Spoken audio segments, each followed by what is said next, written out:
Hüseyin ya Hüseyin ya Abdillah, ya Hüseyin ya Hüseyin ya Abdillah, ya Hüseyin ya Hüseyin ya Abdillah, ya Hüseyin ya Hüseyin ya Abdillah, ya Hüseyin ya Hüseyin ya Abdillah, ya Hüseyin ya Hüseyin ya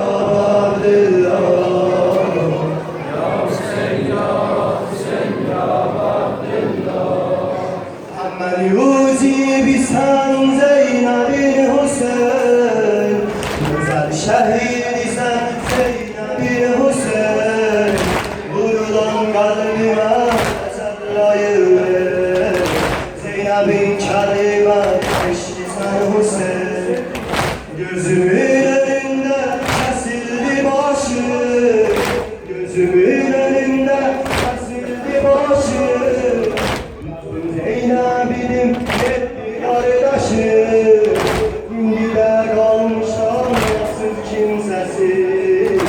Zeynep'in yaşamaz, Hüseyin'im sensiz.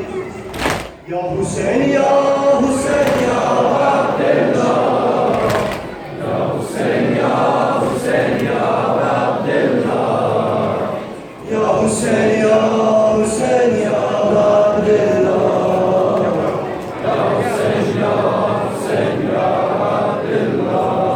Zeynep'en dünyada hiç gülmemişem, Zeynep'en dünyada hiç gülmemişem, gözümün yaşını silmemişem.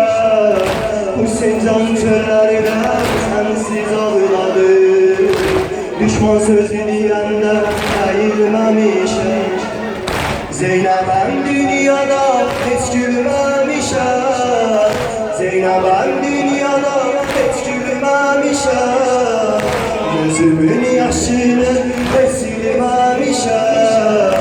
Hüseyin can çöllerinde sensiz ağladı, düşman sözü diyenden eğilmemişem.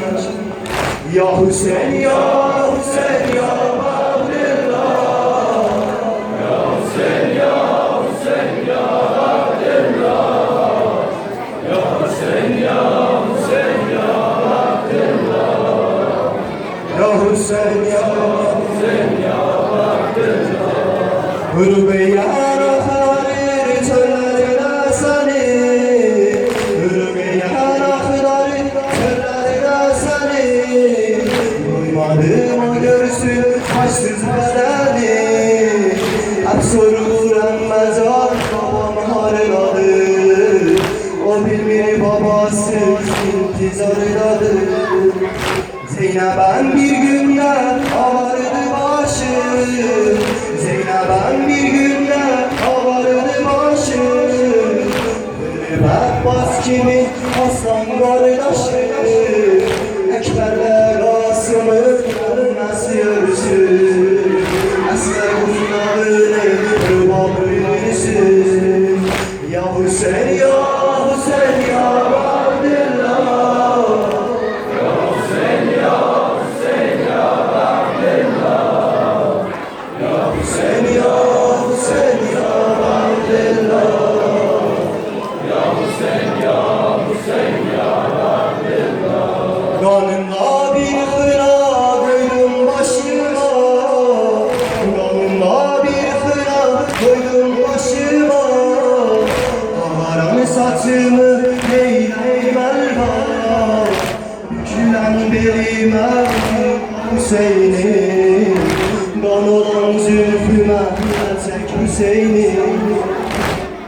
Gerçi kesilebilir ellerin senin, gerçi kesilebilir ellerin senin, gördüm Zeynep'i yanan heymeni, olaydı sinesi nur Fatime'nin.